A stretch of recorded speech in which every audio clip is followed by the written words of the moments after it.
Oke, saatnya belajar. Hai adik-adik, kali ini kita akan belajar mengenai lingkungan dan manfaatnya pembelajaran ketiga. Sebelum belajar, kita berdoa dulu ya. Oh iya, jangan lupa untuk subscribe channel ini dan nyalakan tombol loncengnya agar tahu ketika ada video baru. Di mana kalian bisa menemukan penjual dari barang-barang seperti ini? Lalu, apa ya manfaatnya untuk warga di sekitar? Nah, untuk tahu jawabannya, simak terus videonya. Assalamualaikum warahmatullahi wabarakatuh. Halo anak-anak semua, bagaimana kabar kalian hari ini? Kali ini kita akan belajar materi kelas 5, tema 1, subtema 3, pembelajaran 3. Disiapkan alat tulisnya ya.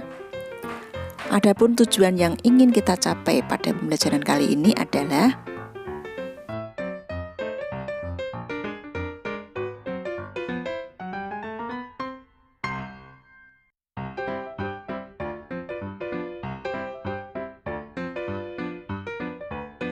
anak-anak, pernahkah kalian menyaksikan ini?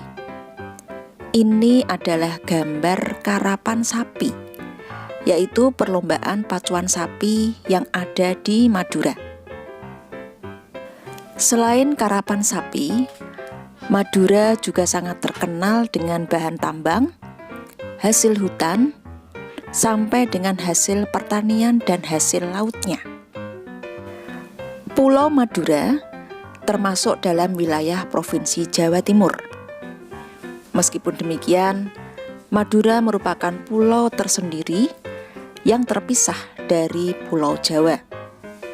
Antara Pulau Madura dengan Pulau Jawa dipisahkan oleh Selat Madura. Namun, dengan dibangunnya jembatan Suramadu, yaitu jembatan yang menghubungkan Surabaya dengan Madura, maka untuk mencapai Pulau Madura dapat dilalui dengan perjalanan darat.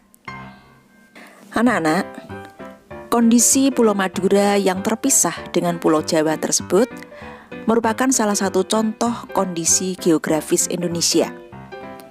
Indonesia disebut sebagai negara maritim dan juga negara kepulauan terbesar di dunia.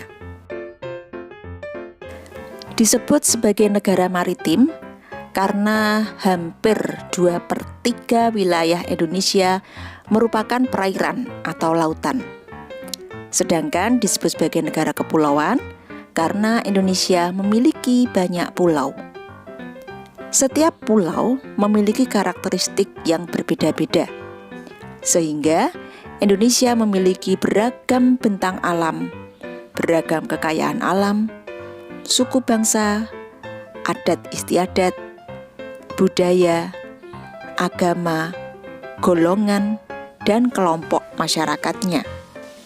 Namun keberagaman ini tidaklah menjadi pemecah atau perenggang, tetapi justru menjadi pemersatu karena antara yang satu dengan lainnya bisa saling melengkapi.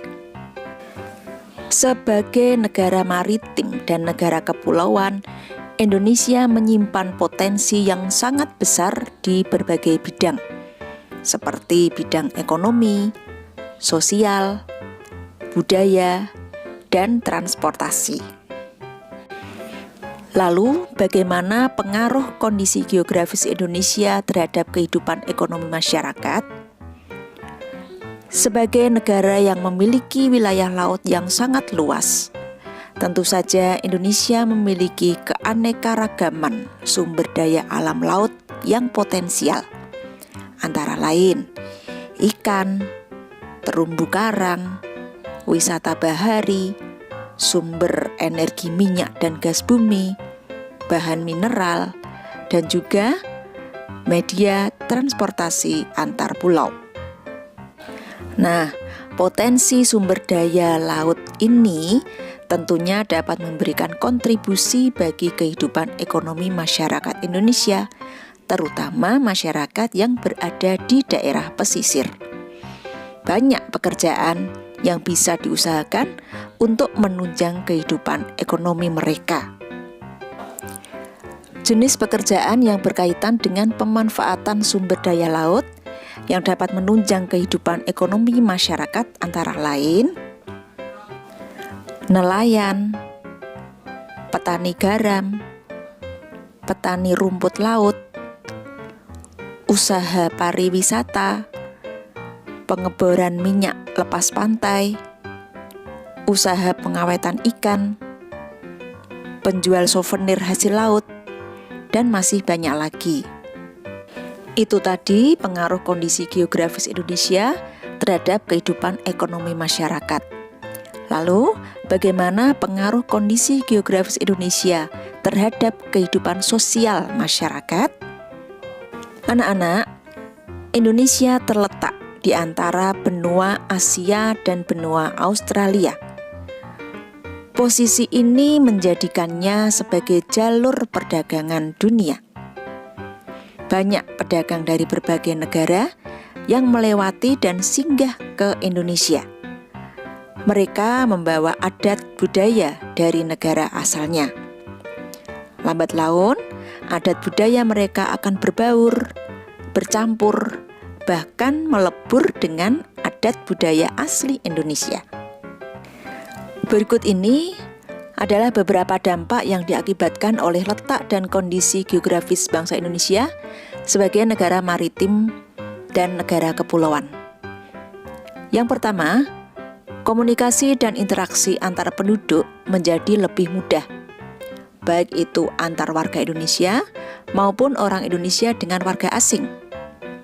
Hal ini didukung adanya kemajuan teknologi di bidang pelayaran antar pulau dan antar negara. 2. Terjadinya pembauran, percampuran, atau peleburan nilai-nilai antar pulau dan antar negara. 3. Munculnya perkampungan-perkampungan etnis tertentu seperti pecinan dan kampung Arab. 4. Terjadinya perubahan perilaku masyarakat karena pengaruh masuknya pola dan nilai perilaku dari pulau, daerah, maupun negara lain. 5. Terjadinya perpindahan ilmu, pengetahuan, dan teknologi. Bangsa Indonesia dikenal sebagai bangsa maritim sejak zaman dahulu.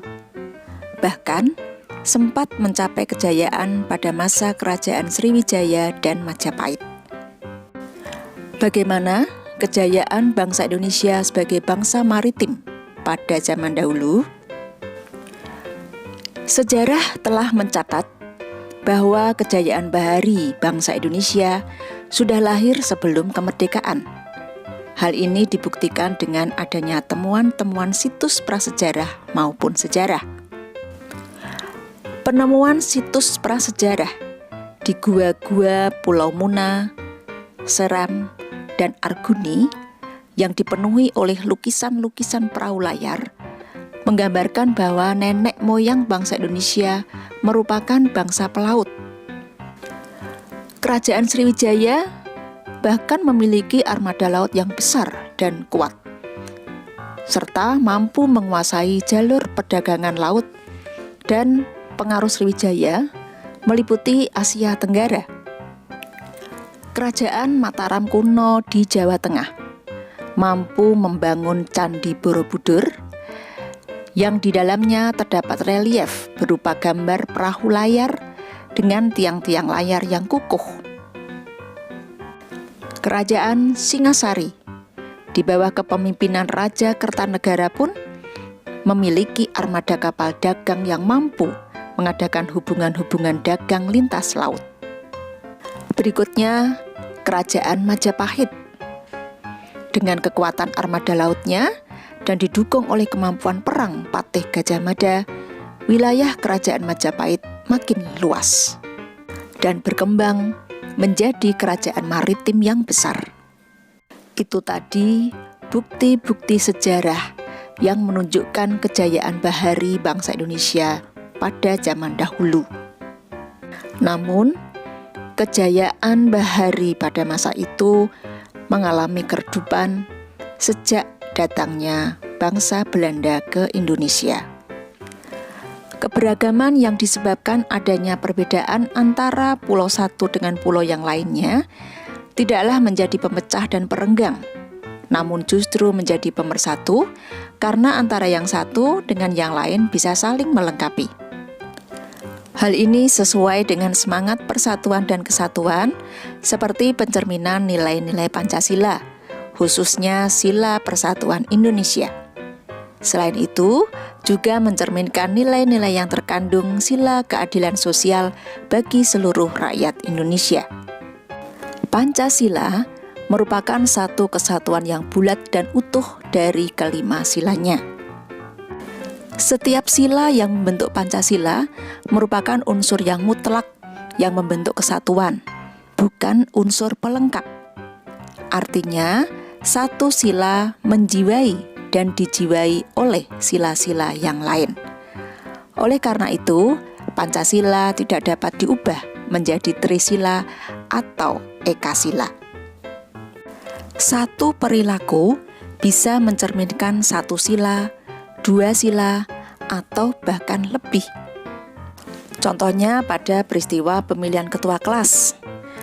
Pemilihan ketua kelas mencerminkan beberapa sila, antara lain keadilan sosial bagi seluruh rakyat Indonesia, persatuan Indonesia, kerakyatan yang dipimpin oleh hikmat kebijaksanaan dalam permusyawaratan perwakilan, juga sila kemanusiaan yang adil dan beradab.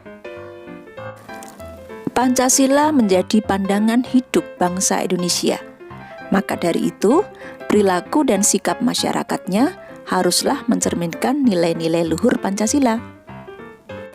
Ini adalah salah satu contoh pengambilan keputusan yang sesuai dengan nilai-nilai Pancasila, yaitu pelaksanaan musyawarah untuk mencapai mufakat. Mufakat adalah kebulatan pendapat atau suara dari peserta rapat. Nah, jika mufakat tidak tercapai, maka keputusan akan diambil melalui voting atau pemungutan suara. Contohnya pada saat pemilu, baik itu pemilihan presiden, anggota DPR dan DPD, juga pemilihan kepala daerah atau pilkada. Ada tugas untuk kalian, yaitu kerjakan halaman 153 pada buku paketmu, yaitu menuliskan sila-sila yang terkandung di dalam perilaku-perilaku berikut ini. Nah, anak-anak, sekian dulu pembelajaran kita kali ini. Semoga bermanfaat. Sampai berjumpa kembali di pembelajaran berikutnya. Wassalamualaikum warahmatullahi wabarakatuh. Terima kasih sudah menonton. Jangan lupa like, komen, dan subscribe. See you adik-adik.